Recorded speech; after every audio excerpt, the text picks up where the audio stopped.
Good afternoon. My name's Lukas. I'm one of the team that help run the 4:30 p.m. service at Holy Trinity Spital.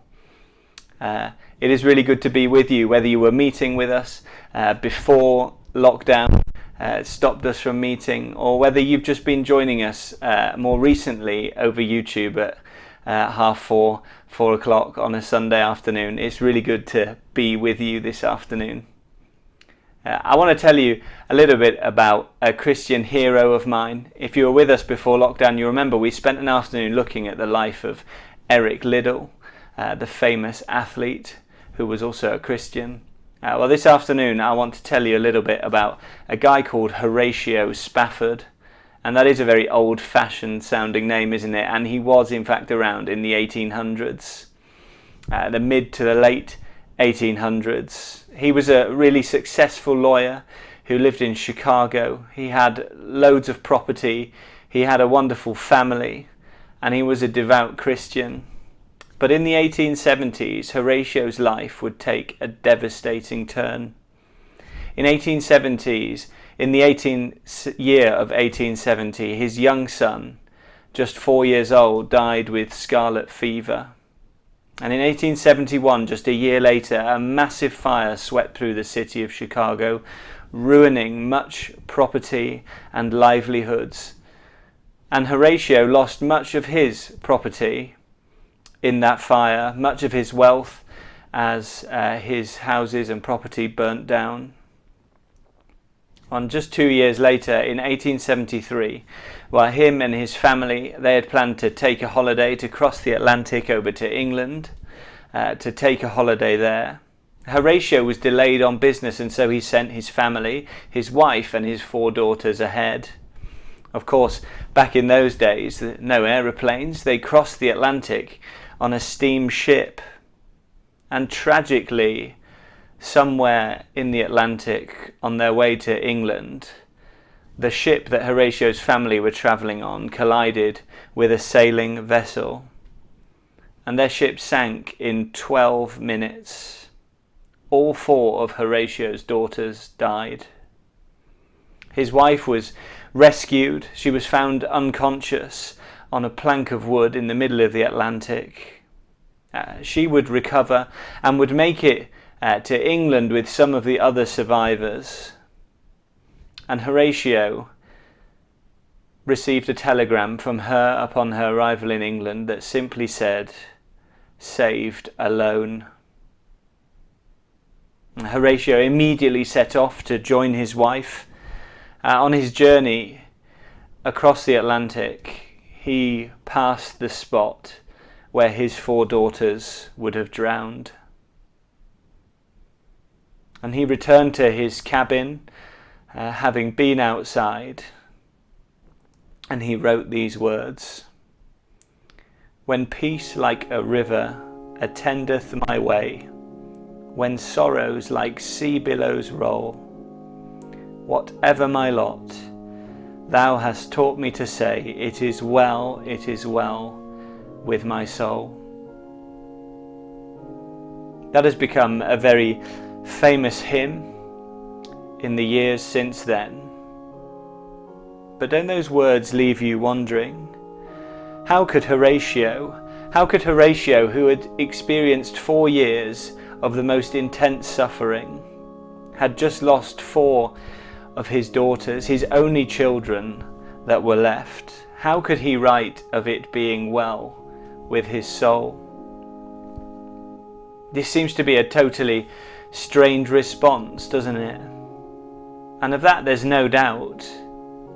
But it has to be a response of someone with hope.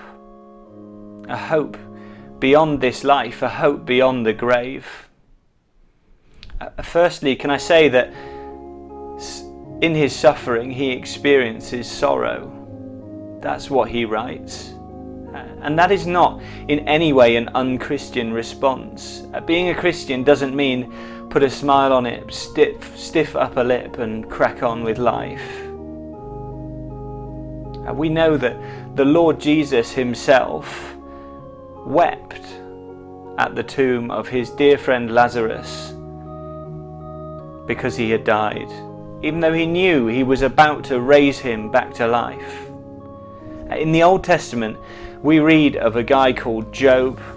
Job, somewhat like Horatio Spafford, was an incredibly successful individual, extremely wealthy, and he was described as a very devout follower of God. But he also suffers hugely. He loses his livelihood, his children, his health. And if you want to check it out for yourself, in chapter 3 of the book of Job in the Old Testament, Job simply laments and weeps bitterly.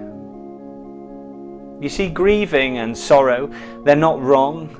God says, in all Job's words that he says, he never speaks wrongly of God.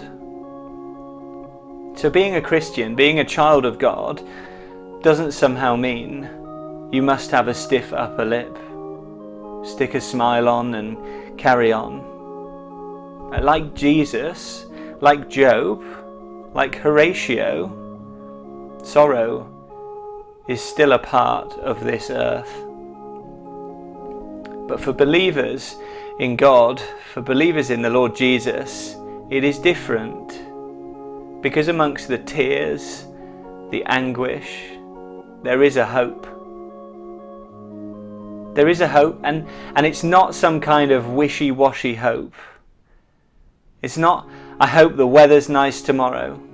I hope the lockdown ends next week. It is a certain hope. The book of Hebrews in the New Testament tells us this. We have this hope as an anchor for the soul, firm and secure. And I think that's why Horatio, in his darkest hour, can write, "It is well with my soul." How can he be so sure? How can his claim of hope be trustworthy and real? Well, we read further on, after Jesus has wept at the tomb of Lazarus, about the certain hope. Because Jesus says to Lazarus' sister in John chapter 11 verse 25, "I am the resurrection and the life. Whoever believes in me, though he die, yet he shall live. And everyone who believes in me shall never die." How can I trust the Lord Jesus to deliver? Well, just a few verses after he utters those words, he goes to the tomb. He tells the men there to take away the stone, and he cries into the tomb in a loud voice, "Lazarus, come out." And Lazarus comes out.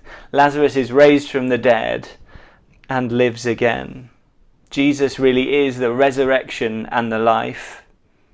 He is our hope, our only hope.